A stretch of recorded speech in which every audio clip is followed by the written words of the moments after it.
Oke, terima kasih untuk Bapak Satu dan Ibu Ibu. Ya, Bapak Satu dan Ibu Ibu atas kehadirannya. Ya, Bapak Satu dan Ibu-ibu. Ibu banyak. Ya, oke. Oke. Ini logonya Juru Penggerak. Jadi salamnya kita itu adalah salam dan bahagia. Artinya kita harus selalu saling menyapa. Kemudian jangan lupa kita selalu tuntut tersenyum dan bahagia. Selanjutnya, ini nama komunitasnya kita, yaitu komunitas Ayo Berbagi Ilmu atau disingkat dengan ADI. Tadinya mau masukin Melinda dan Bu Elwi Waryani. Nah, mereka di Medan, jadi nggak bisa kita masukkan fotonya.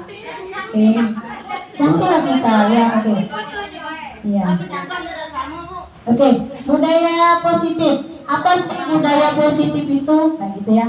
Pertanyaannya, ya, bukan itu untuk positifnya Bu, jangan, iya, jangan, ya, oke, nah jangan, oke, jadi pasangan oke, budaya positif. Jadi yang harus mau kami sampaikan adalah kami berharapnya Bapak Satu dan Ibu-ibu yang lain itu adalah memahami konsep pendidikan menurut Ki Hajar Dewantara yang dihubungkan dengan konsep budaya dan lingkungan positif di sekolah yang berpihak pada murid. Apa sih berpihak pada murid? Nah, kita mulai dari bagaimana kita mengenali siswa kita.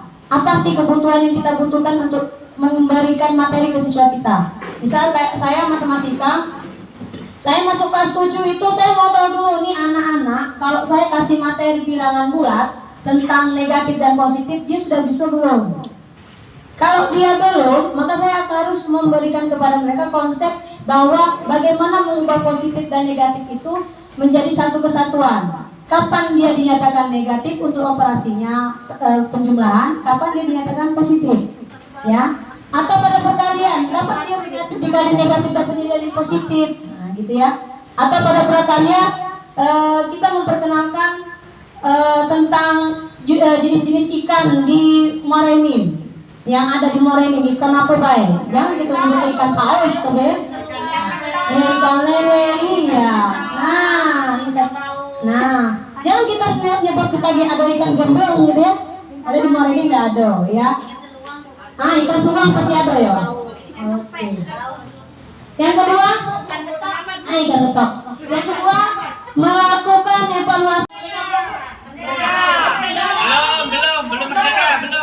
Belum, untuk dalam kelas kayaknya kita belum memerdekakan anak dalam belajar. Tapi mudah-mudahan dengan adanya program Guru Penggerak ini kami bisa men-sharing apa yang kami dapat dan bisa mengaplikasikan atau mengajak semuanya untuk bisa sama-sama menerapkan budaya positif ini sesuai dengan Merdeka menurut Ki Hajar Dewantara Bapak pendidikan kita. Nah, lanjut ke budaya positif tadi Bu, Pak. Awalnya dari sebuah peraturan kelas. Nah, peraturan kelas tadi idealnya nih, peraturan kelas ini identik dengan sebuah hukuman jika tidak kita taati, gitu. Nah, dalam budaya positif ini kita harus mengalihkan dalam artian peraturan kelas itu kita ubah menjadi sebuah keyakinan kelas. Maksudnya bagaimana? Kalau peraturan kelas yang sudah kita buat selama ini dan kita terapkan, kalau tidak kita taati, berarti kita akan mendapat hukuman. Nah, itulah yang menjadi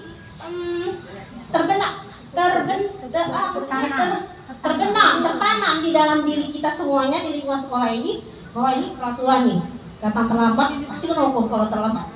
Kita harus datang pagi. Itu maksudnya peraturan kelas. Nah, mengapa harus kita pelan-pelan ubah menjadi keyakinan kelas? Karena ada sebuah keyakinan kelas itu. Iya, kita menyadari adanya kesepakatan yang kita pahami bersama. Kesepakatan apa itu? Karena ada semacam nilai dan tujuan. Ngapa sih ini dibuat? Peraturan ini ngapa sih dibuat? Jadi kita ada tujuannya, ada nilainya. Bukan karena peraturan dibuat karena takut dihukum, tapi karena ada nilai-nilai dan tujuan yang harus kita capai bersama. Begitu maksudnya keyakinan kelas. Lalu setelah setelah dimulai keyakinan kelas, nanti akan tercapailah lingkungan positif di sekolah kita. Dan lingkungan positif itu membawa ke kita dalam budaya yang positif di sekolah. Nah, sekarang tadi sudah saya sumpah.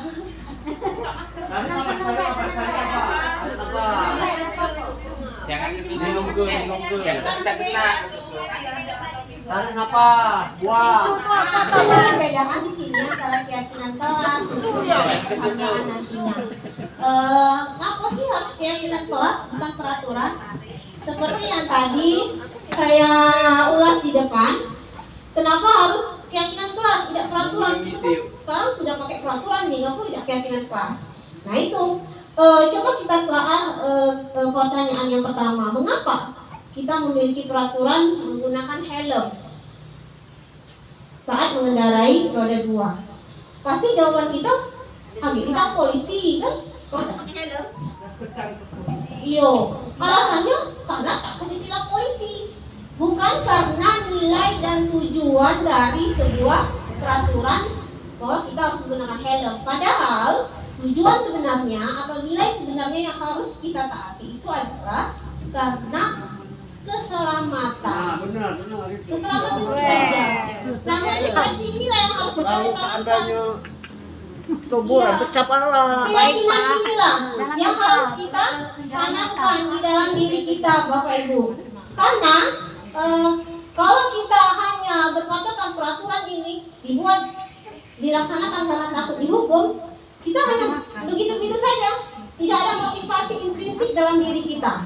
Tapi kalau kita meyakini, oh tujuannya begini, nilainya begini dari sebuah peraturan tersebut, insya Allah motivasi intrinsik itu akan timbul di dalam diri kita dan akan berkelanjutan.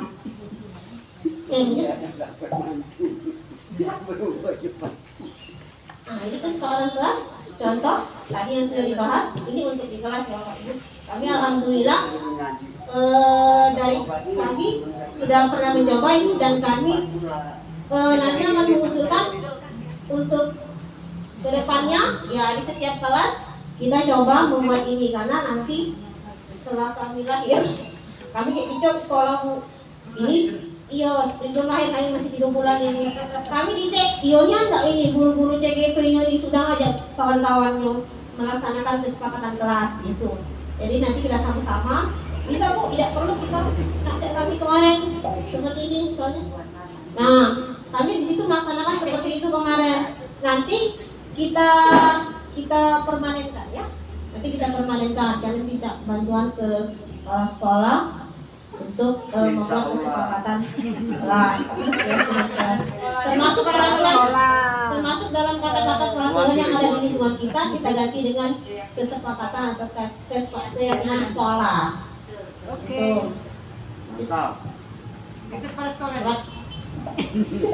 Oke, nah ada beberapa perbedaan antara peraturan dan keyakinan. Keyakinan itu selalu kembalikan buku di tempatnya.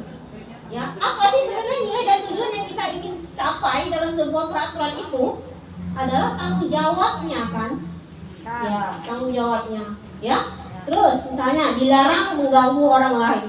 Apa nilai dan keyakinan yang ingin kita capai? Yaitu menghormati orang lain. Ya, bahasanya beda ya, bahasanya sangat ini. Hadir di sekolah 15 menit misalnya. Iya, untuk apa? Ya, menghormati orang lain ya, karena kalau kita terlambat yang lain ikut bagi kelas misalnya ya, ikut pecah konsentrasi mungkin ya, dan komitmen. Dilarang melakukan kekerasan misalnya. Kenapa? Karena mengganggu keselamatan orang lain ya, menghormati orang lain. Menggunakan narkoba untuk apa? Karena kesehatan, bukan takut karena ketahuan polisi, tapi karena takut karena kesehatannya. Dan gunakan masker, jangan berlari di kelas dan koridor. Oke, dihukum dengan penghargaan. Maksudnya bagaimana? Begini, menurut pengetahuan saya, iya, kita sering di kelas melakukan reward dengan anak-anak. Nah, yang reward inilah sebenarnya itu sebuah hukuman, penghargaan, tapi berupa hukuman. Kenapa Bapak Ibu? Karena ini nanti akan pengaruhnya jangka pendek dan jangka panjang. juga nanti mengurangi ketepatan, menjadi tidak efektif belajarnya dan merusak hubungan. Misalnya contohnya seperti kita selalu kasih reward untuk anak yang pintar, yang selalu rajin. Kalau disuruh maju terus, misalnya, ya kita kasih reward terus nih, kita kasih hadiah terus atau stiker-stiker. Nanti anak-anak yang tidak bisa, mereka akan merasa minder, kecil hati. Nah, padahal di suatu kelas kita mendapatkan anak-anak yang sangat beragam dan berkarakter, berbeda karakternya. Dan yang itu yang tidak diinginkan oleh pemerintah kita. Kita harus mengajar seperti kelas inklusif, gitu maksudnya, ya. Lanjut. Nah, ada perbedaan antara sanksi dan hukuman, konsekuensi. Hukuman dan konsekuensi maksudnya, ya. Misalnya begini. Coba ya, Bapak Ibu cek. Mencatat 100 kali di buku kalimat saya tidak terlambat lagi. Pernah dong? Ya, itu kira-kira hukuman atau sanksi atau konsekuensi? Hah? Konsekuensi? Ya, konsekuensi sama dengan sanksi ya Pak. Hukuman atau konsekuensi? Hukuman. Ada yang jawaban lain? Iya, ya. Menurut kami, setelah kami mendapat materi kemarin, ini sebuah hukuman. Kenapa? Karena sangat tidak korelasi dengan pelajaran yang diadakan. Ya, ini sebuah hukuman Bapak Ibu. Ya, bukan konsekuensi. Harusnya sebaiknya kita melakukan konsekuensi, bukan sebuah hukuman kepada anak. Ya. Lalu lari mengelilingi lapangan basket. Pak Yayan, hukuman apa konsekuensi sih? Iya, benar itu hukuman. Ya, Itu pemanasan, sebuah Pak. hukuman kita ganti dengan sebuah sanksi, bukan sebuah hukuman sanksi atau konsekuensi. Konsekuensi itu apa itu? Lari lapangan nggak boleh. Ya, lanjut. Lanjut ya, murid meminta push up 15 kali karena tidak menggunakan masker. Ini juga termasuk sebuah hukuman. Yang mana yang contoh yang merupakan sebuah sanksi? Yang begini di bawah sekali itu. Lari mengelilingi lapangan basket 2 kali karena terlambat 10 menit untuk pelajaran PJOK. Itu konsekuensi. Ya. Baca itu. Benar, Bu, disuruh menyanyi. Galak-galak. Iya. Ada sikap. Iya. Ada sikap yang benar-benar dia merasa, oh iya ya, aku harus begini gara-gara melakukan kesalahan itu. Maksudnya begitu, ya. Nah, misalnya nih, mengganti kertas tugas teman yang telah dicoret-coret. Nah, kita ada pura-pura marah, cuman kita, loh kok dicoret-coret nih, kamu siap ganti? Gitu. Jadi kita harus ganti. Konsekuensinya ya dia harus ganti kalau sudah mencoret-coret temannya, bukan tidak harus kita hukum gitu maksudnya. Membersihkan tumpahan air meja, itu juga ini termasuk konsekuensi. Kenapa? Dia sudah melupakan air, jadi dia harus bertanggung jawab untuk membersihkannya. Bukan berarti dia sudah melupakan meja lalu kita suruh clear, itu namanya hukuman. Itu kira-kira. Boleh nulis kalimat 100 kali kalau nggak tulis. Bahasa Indonesia boleh? Ya, biar api tulisannya Bu ya. Kalau dia dalam bahasa Indonesia bisa disuruh bikin cerita. Dia udah bikin cerita. Nah, dia boleh menulis ceritanya itu boleh dari di papan tulis atau dia menceritakan langsung di sisanya. Kalau dia tidak mau cerita, Sudah tulisan saya tidak berbeda. Ya, konsekuensi. kalimatnya itu. Ya, dia bercerita. Boleh. Dia bercerita Bu ya. Nyambung dengan materi yang kita tulis. Yang penting ya bahasa Indonesia dia bercerita kayak dia mengarang kayak Bu ya. Oke, lanjut ke perbedaan hukuman dan sanksi tadi. Contohnya ya Bapak. Hukuman itu sesuatu yang menyakitkan dan harus terjadi, benar ya Pak Bu ya. Anak-anak sangat takut dengan hukuman. Tapi kalau konsekuensi sesuatu yang harus terjadi, ya. Iya. Oh, nanya kok. Kalau yang misalkan pelajaran biologi, hukumannya sebutkan 5 5 jenis hewan. Tergantung orangnya, materinya itu materi apa? Tentang yatim. Boleh. 5 jenis hewan yang banci. Ibu dipahami. Kalau dalam PPKN seperti presiden kita. Boleh Bu, bagus. Iya. Ayo Bu ya. Agama juga kalau ini ya kapal. Apa? Anak aman agama adanya. Sebutan SPD apa yang dihafal? Ya. Sebenarnya ini kalau PPKN ada pemerintahan, ada pula ini lah. Yang namanya hukuman itu memang harus ada sanksi. Sesuai dengan norma. Ya, ada norma, ada materi. Oke, lanjut Bu ya. Yang terakhir, marah dan rasa bersalah dipermalukan ini karena gara-gara adanya hukuman. Tapi seandainya konsekuensi yang kita terapkan, anak-anak ya tidak nyaman, hanya merasa tidak nyaman ya, dan dihasilkan untuk sementara waktu. Tapi setelah konsekuensinya selesai, dia sudah melakukan tanggung jawabnya, insya Allah dia kembali lagi ke dalam kelas dengan perasaannya nyaman. Oke, itu saja dari saya. Mohon maaf, nanti dilanjutkan kebutuhan dasar manusia ini yang udah lebih keren lagi materinya Bu. Nanti akan dijelaskan, akan dipaparkan oleh Miss Fiona Dewati. Terima kasih.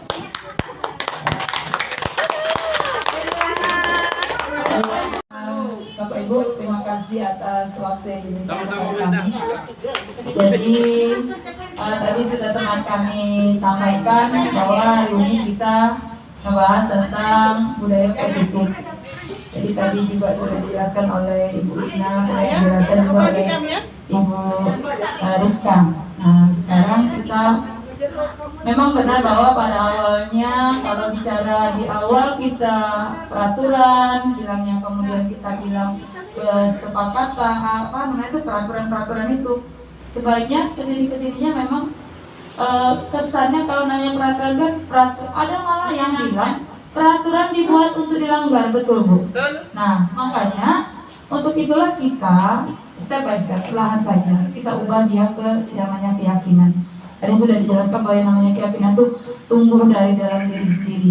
Jadi dia motivasinya intrinsik dari dalam dirinya. Oh aku pakai helm ini karena untuk menjaga keamanan, bukan karena ada polisi takut kena tilang seperti itu. Nah kembali ke situ kita berarti bicara ke yang namanya kebutuhan dasar manusia. Jadi kebutuhan dasar manusia itu ada 5 Ibu, Bapak-bapak. Jadi ada kebutuhan akan cinta kasih, rasa memiliki dan dimiliki. Iya. Kemudian penguasaan.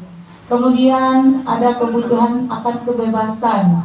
Kemudian kebutuhan akan kesenangan, dan yang sebenarnya cukup vital adalah kebutuhan bertahan hidup. Kita bahas dari yang paling vital dulu. Kebutuhan bertahan hidup. Ya, kebutuhan bertahan hidup ini tentu saja berhubungan dengan sandang, pangan, ya seperti itu. Kemudian kebutuhan jasmani serta rohani kita. Nah, setiap kita manusia memang pasti berusaha untuk memenuhi kebutuhan dasar ini. Nah, terkadang juga kalau kita samakan di pendidikan, misalnya kita punya kasus nih, misalnya nih ada kasus. Di kelas, kalau saya belum menemukan kasusnya karena kan memang anak-anak tidak diizinkan untuk jajan ya. Nah tapi kami kemarin dapat tadi kasus bahwa ada si anak, kita sebut saja Doni ini mengambil makanan dona. Ya, Doni ini mengambil makanan dona di jam istirahat. Ya, akhirnya apa? Akhirnya guru kemudian memanggilnya, melakukan restitusi yang nanti akan dijelaskan oleh Ibu Dona. Setelah ditanya, ternyata kenapa Doni mengambil makanannya Dona? Akhirnya Doni menjelaskan bahwa, memberitakan bahwa Doni belum sarapan.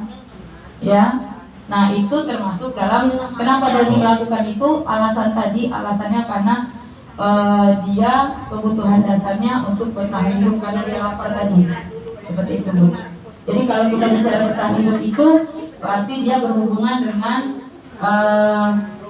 jasmani dan rohaninya tadi ya, itu. Ya, yang rohani nggak saya sebutkan, sudah paham ya semua bapak-bapak sama ibu. Saya jelaskan lagi masalah rohani. Kemudian cinta kasih, rasa memiliki dan dimiliki. Nah, ini bicara kita tentang perhatian. Setiap manusia itu membutuhkan cinta dan kasih. Setuju ibu-ibu, bapak-bapak? Iya. Iya. Jadi kalau tanpa cinta dan tanpa kasih, apalah arti hidup ini kan? Iya, hampa rasanya. Iya, anak didik kita juga seperti itu Bu. Jadi kalau saya pribadi, saya rasa kita semua juga pernah ada anak itu kan cari perhatian, ya, ribut yang di dalam kelas cari perhatian kita. Itu salah satu bukti apa? Bahwa dia membutuhkan cinta dan kasih. Jadi jangan dimarah Bu. Tapi saya masih juga sih kadang-kadang karena emosi ya. Jadi kadang-kadang kita emosi, kita sedang ngajar, tiba-tiba dia nyeletuk lah, atau dia melakukan hal-hal yang terus terang mengganggu konsentrasi kita untuk mengajar. Ya, kita merasa emosi atau marah itu wajar, cuma mungkin bisa kita perlahan kita tekan karena kita harus melakukan hal-hal yang sifatnya tidak sampai membuat anak itu terluka seperti itu ya Bu ya. Nah kemudian penguasaan ini kalau bicara penguasaan berarti anak-anak ini bicara tentang rasa ingin memimpin seperti itu. Kalau di anak-anak SMP mungkin sudah ada geng ya, seperti geng-geng seperti itu. Nah itu salah satu bukti bahwa mereka kebutuhan dasar mereka adalah penguasaan. Mereka ingin menguasai, ingin menjadi pemimpin seperti itu. Atau misalnya kalau ada tadi kasusnya, yaitu kayak mau malak-malak temannya kan, dia merasa gagah seperti itu termasuk kebutuhan dasar manusianya. Kemudian kebebasan, kalau kita bicara tadi sudah dibahas sama Ibu Rizka tentang merdeka. Nah, merdeka di sini kalau kita bicara dari filosofi Ki Hajar Dewantara, memang sekarang ini saat ini kita diminta untuk memerdekakan. Jadi kita merdeka, anak-anak itu merdeka, bebas, tapi bebas dalam batasan tertentu, ya. Jadi dia bebas. Kalau seperti pada saat ini materi yang kami pelajari adalah pembelajaran berdiferensiasi ya Ibu ya, bebas terkendali seperti itu. Jadi pembelajaran berdiferensiasi yang saat ini kami pelajari menunjukkan bahwa kebebasan itu artinya kita membebaskan anak dalam melaksanakan tugasnya, tapi tetap ada rules-nya, tetap ada kesepakatan yang harus kita jalani seperti itu. Misalnya nih kalau misalnya tadi ya Bu, Ibu tadi ngomong misalnya suruh buat puisi. Nah kalau anaknya nggak mau nulis, suruh video aja bisa, ya Bu. Jadi anak-anak silakan membuat sebuah puisi. Kalau dia nggak mau kumpul dalam bentuk tulisan karena tulisannya jelek, dia boleh membuat video. Karena kita ketahui anak-anak itu kan ada tiga tahap belajar ya Bu ya. Jadi ada yang audio, ada visual dan audio visual. Kinestetik satunya lagi. Ya. Baik. Nah, selanjutnya kesenangan. Nah, ini kebutuhan dasar manusia. Jadi manusia itu ingin merasa fun, senang. Jadi mereka kadang-kadang melakukan sesuatu melakukan sebuah kesenangan yang tanpa mereka sadari mungkin itu menyakiti orang lain. Itu. Intinya dari kelima kebutuhan dasar ini adalah bahwa kelima kebutuhan dasar manusia ini memang sedikit banyak kita semua pasti ingin memenuhinya. Namun bagaimana caranya kita memenuhi kebutuhan dasar kita itu tanpa menyakiti orang lain, tanpa melukai perasaan orang lain seperti itu. Ya, baik. Selanjutnya 5 posisi kontrol. Nah di sini jadi kita guru. Ya, ini ada 5 posisi kita. Jadi pertama sebagai penghukum, kemudian pembuat orang merasa bersalah, sebagai teman atau sebagai pemantau, atau yang paling tinggi adalah manajer. Kita guru diharapkan sudah masuk ke tahap manajer. Perbedaannya bisa dilihat. Nah, kadang-kadang ya saya pribadi pun terus terang memang karena kami saat ini memang sedang belajar ya Bu ya, baru 3 bulan kita belajar. Nah, di sini sebenarnya anak-anak itu dengan 5 posisi kontrol ini tanpa kita sadar sebenarnya gesture pun apa namanya itu bahasa tubuh kita itu kadang-kadang itu menunjukkan bahwa kita menghukum siswa. Ya, dengan kita menunjuk begini itu pun sebenarnya sudah menghukum. Ya. Ya, maksudnya gini. Kadang-kadang kita hey, nah kita hey itu sebenarnya sudah masuk ke posisi kita menghukum. Ya nggak apa-apa Bu, kita pelan-pelan kita berubah ya. Seperti itu. Nah di situ bisa kita bicara di penghukum misalnya dia menunjuk-nunjuk, menyakiti, menyendir. Ya, jadi menyindir. Ayo siapa hari ini yang belum buat PR? Itu sudah menghukum. Kenapa dia dibilang penghukum? Karena di situ ya. Nah, kemudian dari kata-kata pun kita bisa. Waktu kita bilang kalau kamu nggak melakukannya awas ya. Awas siapa yang nggak kumpul tugas, ibu kecil ke nilainya. Itu juga sudah menghukum seperti itu ya. Kemudian hasilnya sebenarnya itu hasilnya bukan anak-anak patuh. Mereka patuh di depan kita saja, tapi lebih banyak sifat berontak yang akan muncul seperti itu ya.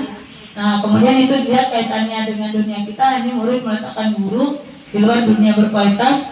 Nah nanti murid kita bilang biarkanlah, paling nggak dihukum lagi, paling suruh keliling lapangan, paling gitu ya. Akhirnya apa namanya, mereka malah tidak mengerjakan apa yang kita perintahkan seperti itu. Dampaknya ya tadi dia mengulangi kesalahannya. Kemudian kalau membuat orang bersalah, kita ceramah, marah-marah gitu. Ini nggak kerja kamu nggak, ibu sudah capek-capek buat soal buat 2 jam bahar berturut-turut, kamu 15 menit selesai, salah kalau pula. Itu sebenarnya juga iya sama Bu ya. Iya, sebenarnya itu mungkin iya betul Ibu, karena kitanya terbiasa juga ya. Iya seperti itu. Jadi di situ ya Bu. Nah terus kita sudah bilang misalnya, ibu ini capek nih ngajari kamu nih, kamu udah baca-baca. Nah itu juga sebaiknya mulai kita hindari seperti itu. Kemudian hasilnya ya tadi anak-anak berbohong. Daripada nanti kalau misalnya aku jawab belum ngerjain, lagi aku kena marah. Jadi akhirnya mereka berbohong. Mana PR-nya? Karena belum ngerjain, akhirnya bilang apa? Tinggal Bu, lupa. Padahal sebenarnya tidak mereka kerjakan. Ya akhirnya dia ngomong besoknya nggak masuk, misalnya seperti itu malah. Dan kalimat sakti mereka adalah maaf, ya seperti itu. Akhirnya mereka dampaknya jadi rendah diri, ya. Nah kemudian posisi kontrol yang cukup berhasil itu, tapi kontrolnya dari luar, jadi ekstrinsik ya. Seperti itu kalau kita menjadi teman bagi teman-teman, bagi anak murid kita seperti itu. Kita ya kontrol. Kenapa? Ada yang salah saya bilang juga ada kan? Orang kita ya. Saya enggak ya Bu ya. Sudah latihan dulu saya mengkontrol. Kontrol tuh. Oke, kemudian nah gitu kan, ayolah demi ibu buat PR ya nak, demi ibu. Akhirnya mereka melakukan sesuatu bukan karena keinginan dari dalam diri mereka. Oh kalau aku udah ngejelit, pagi aku dimarah sama ibu Ibu Lina seperti itu. Kalau aku gak buat PR ini nanti aku kena marah Pak dijemur di lapangan. Akhirnya mereka melakukan tugas mereka, tapi ada ada alasan. Ya alasan yang bukan berasal dari dalam diri mereka seperti itu kan. Akibatnya ya mereka seperti itu kan, lemah, tidak mandiri dan tergantung sama gurunya. Kalau gurunya tidak ngobrol dengan dia, misalnya kita di dalam kelas dengan si A misalnya, nah begitu si A itu kita tidak dekati lagi, mungkin dia jadi ya tergantungan dengan kita, akhirnya dia lulus lagi seperti itu kan. Nah selanjutnya pemantau sama seperti teman, hanya saja dia lebih ke menitik beratkan pada sanksi dan hadiah seperti yang disampaikan oleh Ibu Rizka tadi. Nah, ini tadi kami sudah sampaikan bahwa sejogjanya kita ini berada pada posisi manajer, ya. Jadi posisi manajer di mana kita itu bukan menyalahkan anak, bukan kita bukan kita yang memulai, tapi kita melakukan pemantikan, melakukan pertanyaan-pertanyaan yang sehingga akan timbul kesadaran dari mereka sendiri. Nanti sesudah ini ada yang namanya segitiga restitusi, di mana kita bisa memberikan pernyataan-pernyataan pemantik sehingga akan timbul yang namanya motivasi dari dalam diri siswa kita sendiri, dengan harapannya kalau mereka itu sudah termotivasi dari mereka sendiri, maka kita bisa lebih leluasa dalam memberikan materi. Karena prinsipnya ya Ibu, anak-anak itu kalau sudah ada keinginan atau muncul sebuah niat dari diri mereka sendiri, maka yakinlah apa-apa itu pasti akan lebih mudah. Karena kalau saya berbicara dari segi Merdeka Belajar, ya Bu ya, itu Merdeka Belajar itu terdiri dari MERRDEKA, mulai dari kata-kata M-nya itu singkatan dari mulai dari diri sendiri dan nanti diakhiri dengan aksi nyata. Nah, alangkah indahnya rencana Mas Nadiem kalau seandainya memang kita bisa, ya Masnya saya itu, seandainya kita bisa membuat profil pelajar Pancasila yang benar-benar merdeka tadi. Jadi memang sudah ada intrinsik dalam diri mereka, motivasi intrinsik dari dalam diri mereka. Jadi mulai dari diri mereka sendiri. Jadi kita sebagai manajer, ya kita bisa sebagai manajer bisa menguatkan pribadi siswa. Kemudian siswa sudah meletakkan dirinya sebagai individu yang positif. Jadi mereka sudah mempositifkan diri mereka sendiri, sudah memotivasi diri mereka sendiri. Dan akhirnya adalah dampaknya siswa bisa mengevaluasi diri sendiri dan mereka tahu bagaimana memperbaiki dirinya. Nah, ini semua bisa kita lakukan nanti pada saat siswa menghadapi suatu masalah atau tanpa ada masalah pun nanti akan ada guru akan melakukan sebuah kegiatan yang namanya restitusi, kegiatan restitusi. Nah, saya kira untuk kegiatan restitusi nanti akan dijabarkan oleh Ibu Dona. Kami kira itu saja. Ya, wassalamualaikum warahmatullahi wabarakatuh. Alhamdulillah. Warahmatullahi wabarakatuh. Pertama-tama mungkin saya sama seperti Rizka agak sedikit doger. Ya, karena semuanya adalah guru-guru saya dulu waktu di SMP. Terutama itu Benelki senior saya di guru PPKN ya. Oke, baik. Bapak Ibu sekalian, untuk penyadaran coba semuanya untuk berdiri.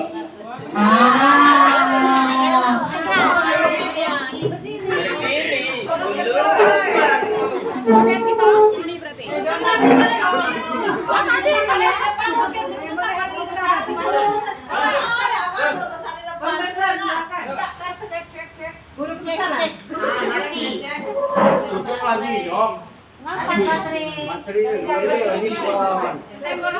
Hangat na siyang niya. Nah, ini kontrolnya tuh udah bagus.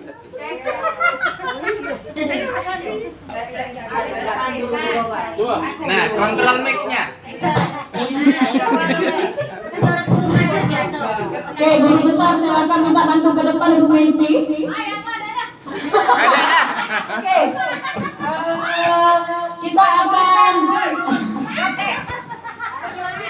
Oke, kita akan kita akan melaksanakan atau menerapkan tekuk PPK.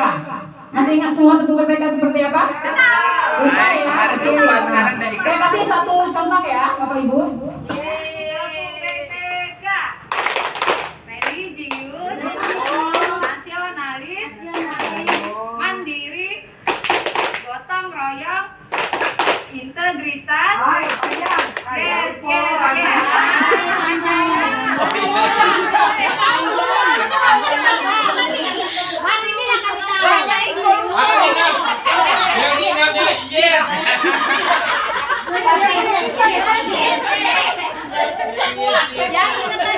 Ingatnya Yes saja. Raju. Religi nasionalis apa lagi? Ini ketemu ya. Ini apa? Apa yang tadi? Terus yang ini gotong royong. Yes. Gotong royong. Gotong royong.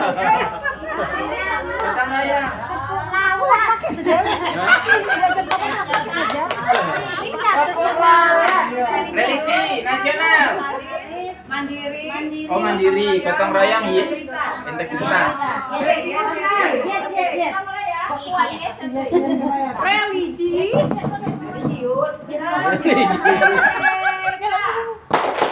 Religius, nasionalis, mandiri, gotong royong, integritas. Yes.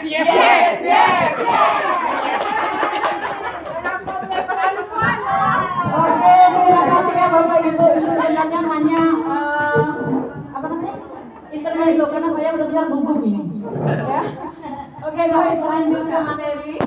Ini adalah akhir dari materi kita yaitu mengenai budaya positif, di mana materi terakhir ini. Oke, apa itu restitusi? Bukan resti anaknya Ibu Nik ya. Ini restitusi. Tadi Ibu restitusi. Saya ambil contoh. Ketika kita melakukan suatu kesalahan, ya, ketika kita melakukan suatu kesalahan, maka kebiasaan kita adalah kita langsung memaafkan ataupun membuat orang tidak merasa nyaman. Nah, tanpa kita fokus untuk melihat apa sih yang sedang terjadi dan bagaimana cara untuk memperbaiki kesalahan tersebut. Ya. Kemudian kita ke materi restitusi. Apa itu restitusi? Oh ya silakan Bu Tiris. Restitusi adalah proses menciptakan kondisi bagi murid untuk memperbaiki kesalahan mereka.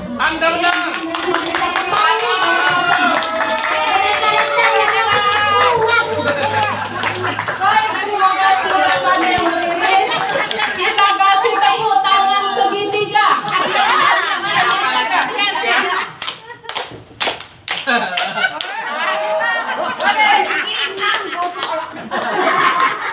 Kita kasih tepuk tangan segitiga untuk Ibu Riris.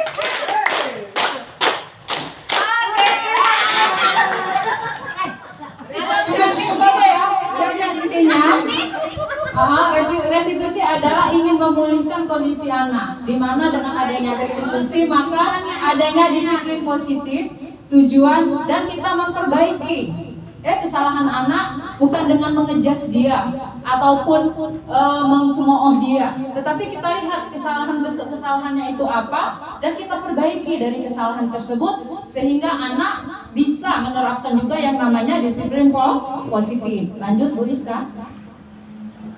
Nah, ada 9 ciri-ciri restitusi. Yang pertama adalah bahwasanya restitusi itu bukan untuk menebus kesalahan, tetapi untuk belajar dari kesalahan. Kalau kita menebus kesalahan, anak salah, ya udah maafkan, selesai. Nanti dia akan mengulang lagi esok harinya. Tetapi kita memperbaiki kesalahan-kesalahan tersebut dan kalau bisa tidak diulangi lagi keesokan harinya, seperti itu. Ciri-ciri yang kedua adalah memperbaiki hubungan. Dengan adanya restitusi, maka murid yang melakukan suatu kesalahan dapat memperbaiki hubungan dengan meyakini kesepakatan kelas yang telah dilakukan di lingkungan sekolah atau lingkungan kelas. Yang ketiga adalah bahwasanya restitusi itu tawaran, bukan paksaan. Ya.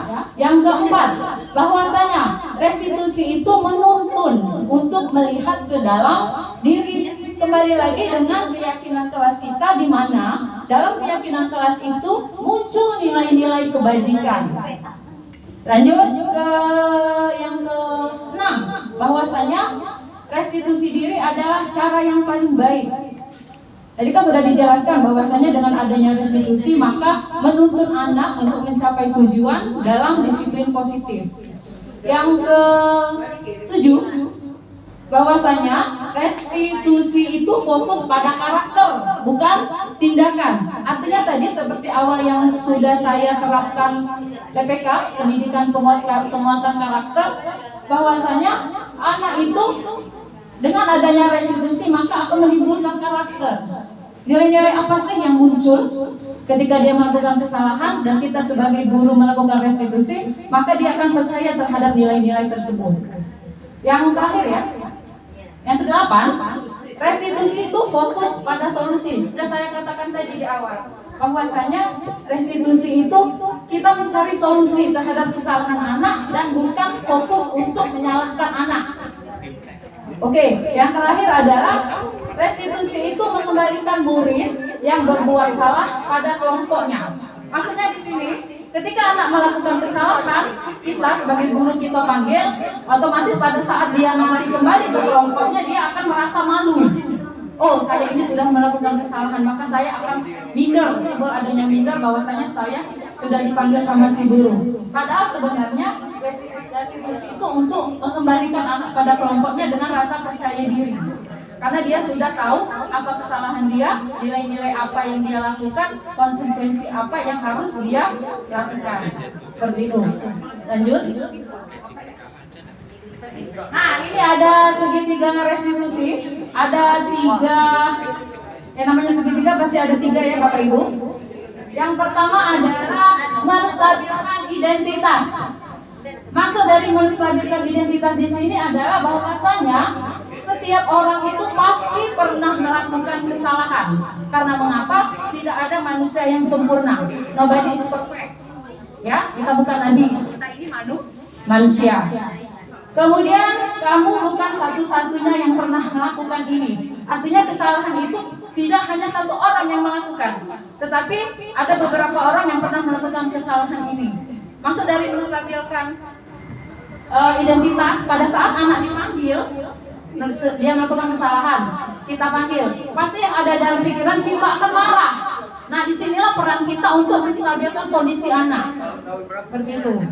Kemudian yang kedua adalah validasi tindakan yang salah. Validasi itu sama seperti pengujian. Kita menguji dengan menanyakan apa sih sebenarnya yang telah kamu lakukan, mengapa kamu melakukan hal tersebut. Dan yang ketiga adalah menanyakan keyakinan. Nah, menanyakan keyakinan ini kembali lagi berkorelasi dengan keyakinan kelas yang telah kita buat. Nah, boleh Bu, nanti kita di-share kata-katanya itu Bu ya. Ya, misalnya nilai apa yang telah kita sepakati, kamu itu ingin menjadi orang yang seperti apa, yang kemudian di masa depan anak akan mengetahui, oh ini adalah nilai-nilai yang pernah saya lakukan di dalam kelas, seperti itu. Lanjut. Nah, ini adalah dari segitiga restitusi tadi. Yang pertama adalah menstabilkan identitas. Apa yang harus kita lakukan? Mengapa harus kita menstabilkan identitas tadi? Karena dengan adanya menstabilkan identitas, anak-anak yang membuat kesalahan itu merasa gagal karena membuat suatu kesalahan menjadi positif terhadap dirinya. Apa yang mesti dilakukan oleh guru atau apa yang mesti dikatakan oleh guru? Ya, contohnya, berbuat salah itu hal yang manusiawi. Tidak ada manusia yang sempurna. Bapak Ibu juga pernah buat salah. Kita pasti bisa menyelesaikan permasalahan ini. Bapak Ibu tidak tertarik untuk mencari tahu siapa yang benar, siapa yang salah. Bapak Ibu lebih tertarik untuk menyelesaikan masalah. Dan yang terakhir, kalau kamu menyalahkan diri sendiri terus-menerus, apakah kamu bersikap baik pada dirimu sendiri? Artinya adanya penyesalan di dalam dirimu, murid. Yang kedua, operator. Itu tadi ya, validasi tindakan yang salah. Nah, guru bisa berkata, namanya kali tadi kan menguji. Kita mencoba menguji siswa untuk memberitahu apa yang terjadi, mengapa dia melakukan kesalahan tersebut. Apa contohnya? Misalnya, kamu bisa saja kan melakukan hal yang lebih buruk, tapi kamu tidak melakukannya kan? Kamu pasti punya alasan mengapa melakukannya. Apa yang penting bagi kamu? Kamu boleh tetap berusaha menjaga sikap, tapi tambahkan sikap lain yang baru. Maukah kamu belajar cara lain untuk pendapat yang kamu butuhkan tanpa harus memukul? Apakah kamu bisa melakukan dengan lebih baik besok, Pak? Lagi itu termasuk validasi tindakan yang salah. Kita menguji. mengapa dia melakukan hal tersebut. Dan yang terakhir, menanyakan keyakinan. Nah, inilah tadi karena adanya kesepakatan kelas dan produk dari kesepakatan kelas itu ada keyakinan kelas. Dari keyakinan kelas itu muncul nilai-nilai kebajikan yang harus dihayati atau harus ditanamkan di dalam dirimu murid. Guru berkata apa? Yang pertama, apa nilai yang kita percaya di kelas atau sekolah kita? Terus, nilai-nilai universal apa yang telah kita sepakati? Kalau kita sudah membuat kesepakatan kelas, otomatis kata aku tadi sudah ada keyakinan kelas dan nilai-nilai kebajikan, maka siswa akan menjawabnya. Seandainya contoh, siswa terlambat, otomatis dia sudah melanggar nilai mandiri dan juga nilai tanggung jawab. Kelas yang ideal itu seperti apa sih? Kamu ingin jadi anak seperti apa? Apa yang kamu rasakan ketika kamu melakukan itu? Kamu menjadi orang yang seperti apa? Nah, ini bisa kita tanyakan atau menanyakan keyakinan dalam segitiga restitusi. Lanjut guys. Nah, ini adalah contoh penerapan budaya positif dalam segitiga restitusi. Jadi kami kebetulan disuruh membuat skenario bagaimana sih segitiga restitusi itu dilakukan di lingkungan sekolah kita. Boleh silakan disimak videonya.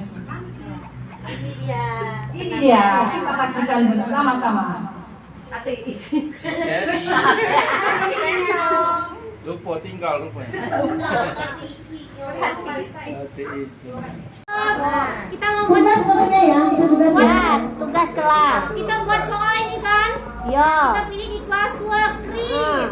Kade. Buat. Tulis. Kalau bahasa Indonesia tulis. Yo, buat. Kuis selesai. Oke, masuk kuis. Tugas kuis. Nah, ini. Nah, tinggal ini kita beri judul misalnya apa tugasnya nih? Misalnya tugasnya Pera 1. Pera 1. Itu perintah ya, perintahnya apa? Kerjakan apa? Bisa apa? Kerjakan soal Di bawah ini. bawah ini dengan benar ya. Oke. Nah, di sini kita buat formnya dari sini Bu, biar integrasi nilainya langsung ke classroom. Di blank quiz ya.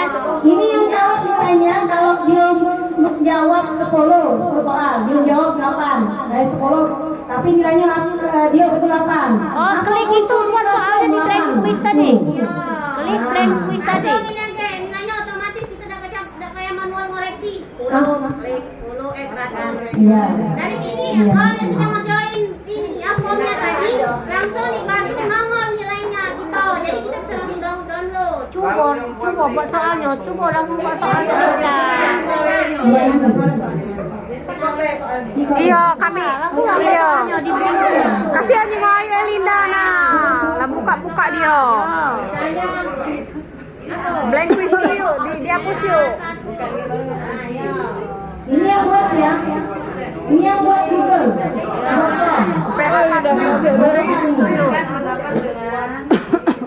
Iyo, ikan bernapas dengan racing kawar, Rizka. Sebutkan warna balon yang Anda suka. Siapa?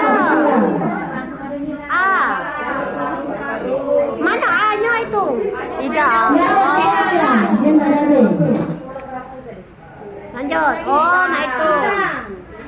Bisa. Sudah jadi lagi, Bob. Ya. Kunci Bu ya. Answer. Kunci jawabannya. Mulut. Mainnya apa lu? 2 soal bela ya? Ya, 5. Udah jadi lah. Baju diisi.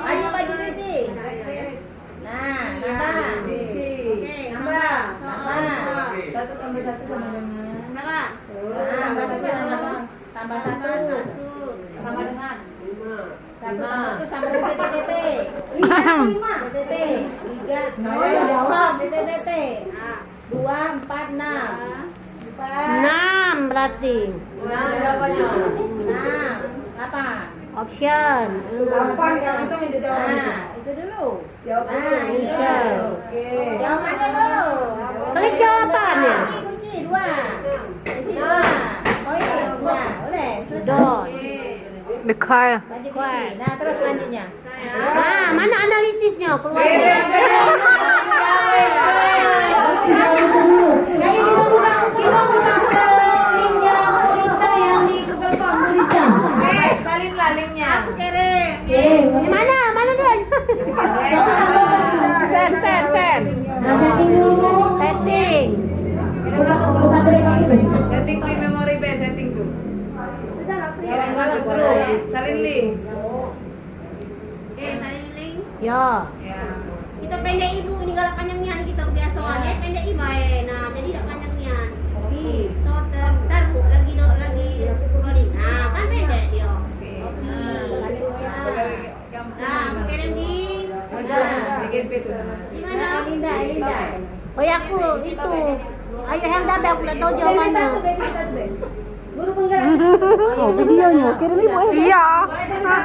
Iya. Aku di grup Coba kerja jadi. keluar dulu ya Helda. Dulu belum dapat aku kirim Nah.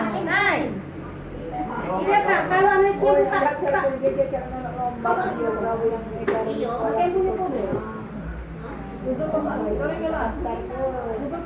iyo aku tidak buat Iya, udah tahu dulu kita nih.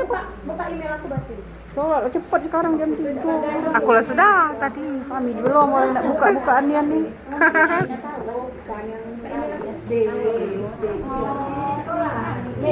Aku lagi sholat ya. Balik ke sholat ya. Ini ya. Yuk kakek bae sholat Kita harus itu. satu kan? Harus satu kan?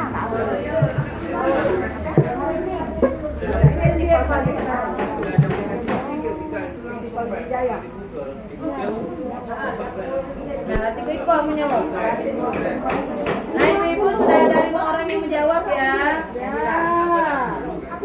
Nah, 5 jawab.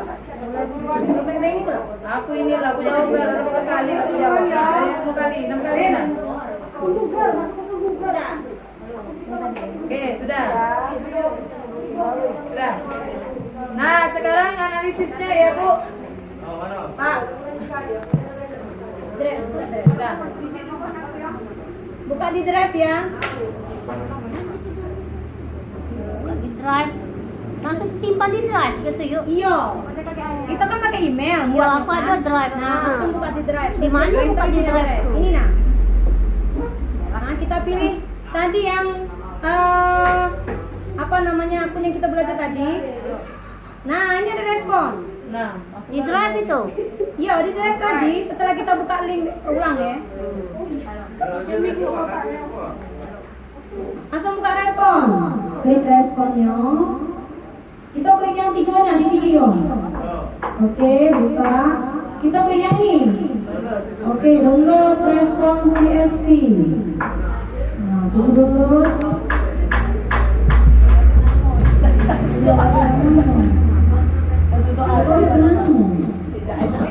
Oke. Blank. Dia keluar sebagai chip nanti. Gitu tuh. Jadi dia memang lama ya. Oke. Rar itu. Sudah ya. Rrrr. Kita buka sekarang.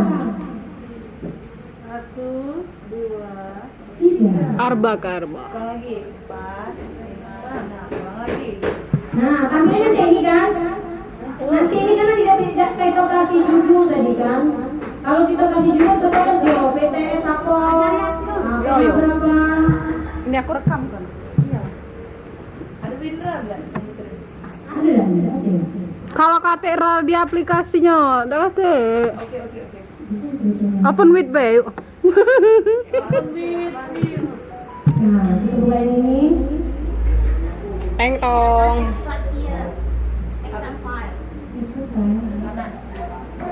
Bentar, itu keluar.